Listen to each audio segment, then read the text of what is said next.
خود حضور اور آپ کے ساتھ آپ کے جو اہل خاندان وغیرہ تھے 3 سال تک تو معصور رکھا تھا، ایک وادی کے اندر انہوں نے ان کو کھانا دانا پانی تک وہاں نہیں پہنچنے دیتے تھے۔ دعویٰ اس زمانے میں بھی آپ کا یہ تھا۔ وہ قبیلہ عامر کا بوڑھا سردار جو آپ کے پاس آیا تھا، کہا تھا کہ میں نے آپ کی دعوت تو سنی ہے، سوال یہ ہے کہ اس دعوت کو اگر میں قبول کر لوں گا تو آپ کیا دیں گے اس کے معاملے میں؟ آپ نے کہا تھا کہ وہ جنت کے باغات، اور یہ کہنے لگے یہ آخرت کی بات ہے، یہ عرب تھے، وہ دیکھیے وہ کیا ذہنیت تھی، کہنے لگے یہ آخرت کی بات ہے جس کے متعلق نہ آپ کچھ دکھا سکتے ہیں مجھے، نہ مجھے یقین یہاں آ سکتا ہے، میں پوچھتا یہ ہوں یہاں کیا ملے گا؟ آپ نے فرمایا تھا کہ شہروں کی فتوحات اور عظیم مملکت۔ دعوی نبوت کی ابتدائی چند سالوں میں یہ چیزیں آپ پیش کر رہے تھے، اور حیثیت یہ تھی کہ اپنے گھر بار کو چھوڑ کے دوسرے وطن میں دوسرے شہر میں جا کے پناہ لینی پڑی، جس کو ہجرت کہتے ہیں آپ، اور دعوی یہ تھے۔ تو آپ غور فرمائیے کہ ان حالات میں وہ قریش کیا کیا نہ کہتے ہوں گے، جو قرآن میں یہ ہے کہ استہزاء اور تمسخر اور قسم قسم کے الزامات اور بہتانات اور یہ چیزیں، یہ ساری چیزیں وہ چپکاتے تھے ایک ہی مقام کے اوپر۔ 2 لفظوں میں تو ایسی بات کہہ دی ہے کہ سب کچھ سمجھ میں آ جاتا ہے کیا کچھ وہ کہا کرتے تھے۔ 52/29 52/29 فذکر فما انت بنعمت ربک بکاہن ولا مجنون۔ خدا مدافعت کر رہا ہے کہ تو یہ بات پہنچایا جا، ان تک دہرایا جا اس چیز کو، گھبراؤ نہیں اس سے۔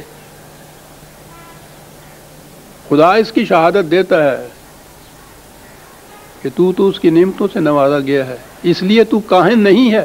وہ کہتے تھے کاہن ہے، ان کے ہاں یہی جو مندروں کے اندر قسمتیں بتانے والے اور فال لینے والے یہ جو ہوتے تھے مذہبی پیشہ ور، یہ کاہن کہلاتے تھے۔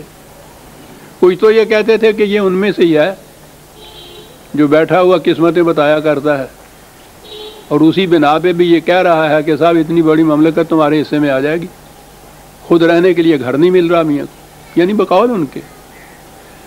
کچھ کہتے تھے مجنون، وہ کہتے تھے نہیں یہ تو پاگل ہو گیا ہے معاذ اللہ۔ قرآن دہرا رہا ہے ان چیزوں کے کہ وہ کیا چیزیں تھیں، زمب تھے، وہ کون سے تھے جو ان کے پیچھے لگاتے تھے، پاگل ہو گیا ہے یہ۔ تو آپ سوچ لیجئے کہ جس کو دیوانہ کہا جائے تو کتنا بڑا یہ الزام ہے، پاگل ہے، دیوانہ ہے۔ کیا بات ہے اس دیوانگی کی، بے ساختہ ذہن میں آ گیا وہ مصرع کہ خلق پس دیوانہ ہو دیوانہ بکارے۔ پاگل کے پیچھے دنیا تالیاں مارتی پھرتی ہے، مذاق اڑاتی ہوئی، لونڈے ان کے پیچھے لگے ہوئے ہوتے ہیں، اور وہ دیوانہ اپنے ایک مقصد کے پیچھے چلا جا رہا ہے، اس کو پرواہ ہی نہیں ہوتی کہ مجھے کون کیا کہہ رہا ہے۔ خلق پس دیوانہ ہو دیوانہ بکارے، یہ تھی وہ دیوانگی۔ خدا کہہ رہا ہے ولا مجنون، یہ پاگل پن نہیں ہے، بات نہیں۔ وہ کہتے تھے یہ اس پہ کسی نے جادو کر دیا، وہ ٹونا کر دیا جسے کہتے ہیں، بہکی بہکتی باتیں کر رہا ہے۔ اندازہ لگائیے کیا رہا ہے، ایران اور روما کی سلطنت جو ہے اس کی کنجیاں تمہارے ہاتھ میں دے دوں گا میں۔ آپ سمجھ رہے ہیں نا، اس منظر کو سامنے رکھیے کہ کیا نقشہ تھا یہ حضور کا، اور کیا کچھ وہ کہتے تھے۔ بعض کہتے تھے کہ نہیں یار کوئی دیوانگی والی بات نہیں ہے، تو پھر کیا ہے؟ ہم یقولون شاعر، کیا ہے، شاعری کر رہا ہے۔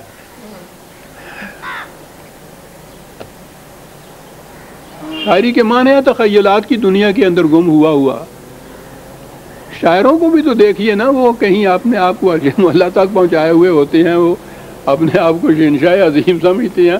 شاعری ہے تخیلات کی دنیا کے اندر جو جی میں آئے گا، بل شاعر، اور ان کے ہاں تو پھر شاعر پوچھو نہیں، عربوں کے ہاں کا شاعر کیا ہوتا تھا سر، کہتے تھے شاعر اور اگلے ٹکڑے نے بات واضح کر دی. کہتے ہیں کہ اس کو سیریسلی مت لو جو کچھ یہ کہہ رہا ہے. شاعر نتربص بہی ریب المنون، شاعر ہے، زمانے کی گردشیں ان تخیلات کو خود مٹا دے گی، تم کیوں وری کر رہے ہو؟ زمانے کی گردشیں، شاعروں کے تخیلات کبھی بھی محسوس شکل کے اندر، کنکریٹ فارم کے اندر کبھی متشکل نہیں ہوتے، زمانے کی گردشیں ہی ان کو مٹا دیتی ہیں. عربوں کے ہاں بھی یہ چیز نتربص بہی ریب المنون، تھوڑا سا انتظار کرو، زمانے کی گردشیں خود ہی مٹا دیں گی اس کو، وری نہ کرو.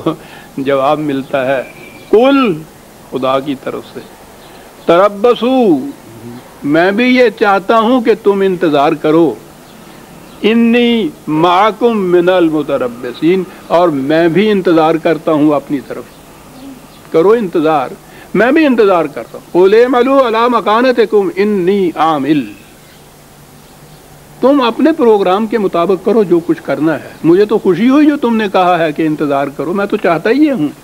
تم اپنی جگہ اپنے پروگرام پہ عمل کرو اور پھر انتظار کرو، اور مجھے اتنی اجازت دو کہ میں اپنے پروگرام کے مطابق کام کرتا جاؤں. میں نہ دخیل ہوتا ہوں تمہارے پروگرام میں، اور تمہارے اوپر یہ بھی شرط ہے کہ میرے پروگرام میں تم دخیل نہ ہو. سوف تعلمون، دیر کی بات نہیں ہے، یہ قیامت میں جا کے، میں نہیں کہتا کہ وہاں جا کے پتہ چلے گا کہ کیا ہوا. سوف تعلمون، ابھی ان قریب پتہ چل جائے گا کہ کون اپنے دعوے میں سچا ہے. میں دخل نہیں دیتا تمہارے معاملات میں، تم کرو جو کچھ کرتے ہو. کتنا عجیب سا صاحب یہ تو، لیکن شرط یہ ہے کہ تم میرے معاملات میں دخیل نہ ہو. سوف تعلمون، ان قریب نظر آ جائے گا. یہ تھے وہ الزامات تو لگاتے تھے. کس حد تک یہ چیز پہنچ گئی تھی وہ تاریخ میں وہ واقعہ دل پاش ہے. حضور ہجرت کی رات جب تشریف لے آنا تھا تو کعبے میں آپ گئے، اور کعبے کے کلید بردار یہی شیبانی کا خاندان جو ہوتا ہے، اس سے کہا کہ ذرا کعبے کو کھول تو دو، میں جاتے وقت چاہتا ہوں کہ اس کی زیارت کر جاؤں. اس نے کہا جاؤ معاذ اللہ، نقل کفر نہ باشد، ان کے الفاظ میں بات کر رہا ہوں. نہیں کھولا اس نے.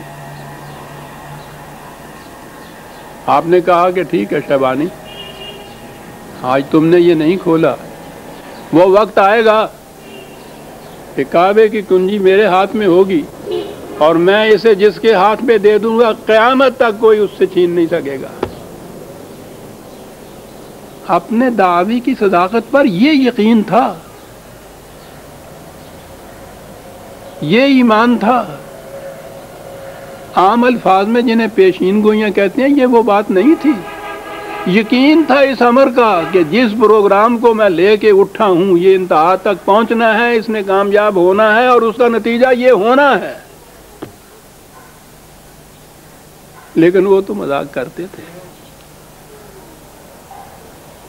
اب آ جائیے یہاں.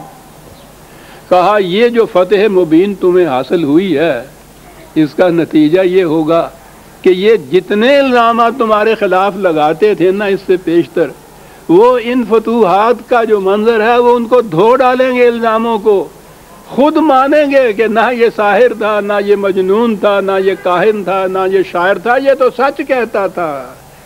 اور اس کے بعد بھی تمہارے متعلق جو اس قسم کی باتیں کریں گے، اس کے بعد جو فتوحات تمہیں حاصل ہوں گی، تمہاری کامیابیاں تمہاری ہر کامیابی تمہارے دعوے کی صداقت کا ثبوت بنتی جائے گی، اور ان کے ہر الزام کی تردید ہوتی چلی جائے گی.